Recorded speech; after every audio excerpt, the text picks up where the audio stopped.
Kalen DeBoer has the hardest job in college football history, being the guy who replaces Nick Saban. But here's the twist. For everything he isn't, he might actually be what Alabama needs right now. The expectations haven't changed. Alabama still expects championships, and anything short of the playoff is a disappointment. But DeBoer isn't trying to be Saban. He's doing it his own way.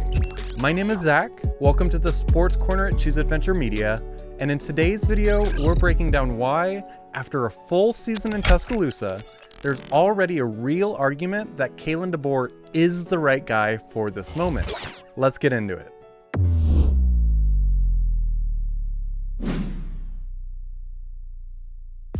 Kalen DeBoer is now 113-16 as a head coach.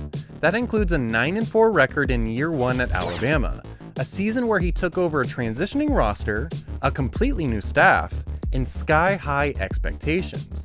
And while it wasn't perfect, there were real flashes of greatness. The win at Wisconsin flew under the radar nationally, but I think that game deserves way more credit. Camp Randall is an extremely tough place to play, ask Oregon, and Alabama dominated. That's a legit road win. The Iron Bowl? It's a rivalry game, and you have a first-year head coach, and he found a way to win. That matters. And let's not forget the Georgia game. Alabama started hot, punched the dogs in the mouth, and held on late. That was one of the best wins of the entire college football season, period, and it showed that this team has mental toughness. They also gutted out a close one against South Carolina, again showing that composure. But there were some clear low points. The Vanderbilt loss was a mental lapse. Early kickoff, overlooked opponent, and a gritty Diego Pavia. I honestly think even a Nick Saban team might have slipped in that spot. The loss to Tennessee? Not a red flag. Neyland is a war zone, and the Vols were a good team. But that loss at Oklahoma? That was ugly. They couldn't even score a touchdown with Jalen Milroe and Ryan Williams against a struggling Sooners defense. That one's really hard to explain away. And the Michigan loss in the bowl game? Extremely concerning. Even with opt-outs on both sides, Alabama still had way more talent on the field and definitely did not play like it. So yeah, it was a mixed bag. But the difference is, with DeBoer's track record, you expect those mistakes to get cleaned up. He's won everywhere he's been, and there's no reason to think he won't fix what went wrong.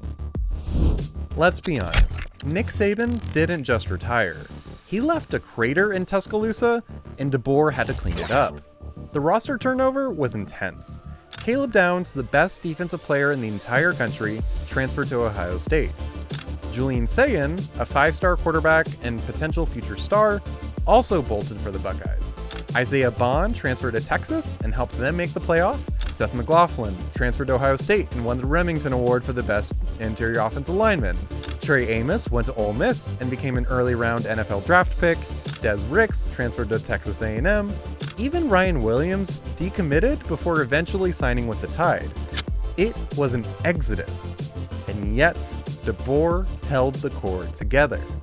He kept Ryan Williams, he kept Jalen Milroe, he kept Malachi Moore and Quay Rousseau, and Caden Proctor, one of the best tackles in the entire country, even came back after transferring to Iowa for the spring. In this NIL era, portal-heavy world, most programs would have collapsed. But DeBoer stabilized things fast. And to do that, you have to earn respect inside the locker room. That's what stands out to me most. Kalen DeBoer walked into the most high-pressure job in the entire sport, and the team never fell apart. Malachi Moore had a frustrated outburst after the Vanderbilt loss, but then publicly apologized. People were already criticizing DeBoer for not having control of the locker room, but the situation was over before it even started. That tells you something about his leadership. The culture didn't fracture, the players respected the new staff, and you never got the sense that DeBoer lost the locker room, even in the lowest moments. He doesn't lead with fear or ego, he leads with structure and accountability. And in a post-Saban era, that might be exactly what Alabama needed.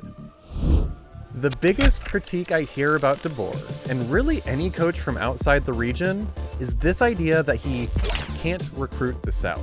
It's honestly one of the laziest narratives in college football.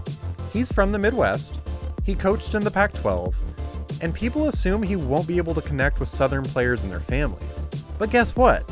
Alabama finished with the number 3 recruiting class in 2025 according to On3, and the 2026 class is currently ranked number 5, already with 5 5-stars and plenty of room to move up. So how's that for not connecting with the South? He's keeping elite in-state players, he's recruiting Georgia and Florida hard, and he's doing it without the Saban shadow. This is his operation now.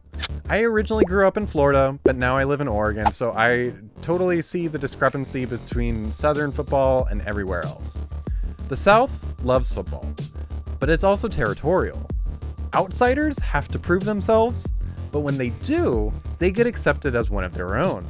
And right now, DeBoer is earning that respect. So, is Kalen DeBoer the perfect coach for Alabama? It's still early, he hasn't won the SEC, he hasn't made the playoff yet, and this year will be a huge test. But he's already proven a lot. He inherited chaos and brought stability.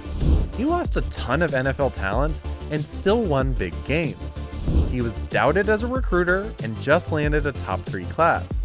He's not Nick Saban. He never will be, and no one will ever be Nick Saban. But that's not the job anymore. The job is to keep Alabama, Alabama. And right now, Kalen DeBoer looks like a guy who just might pull it off. Thank you for watching. My name is Zach with the Sports Corner at Choose Adventure Media, and I'll catch you in the next one.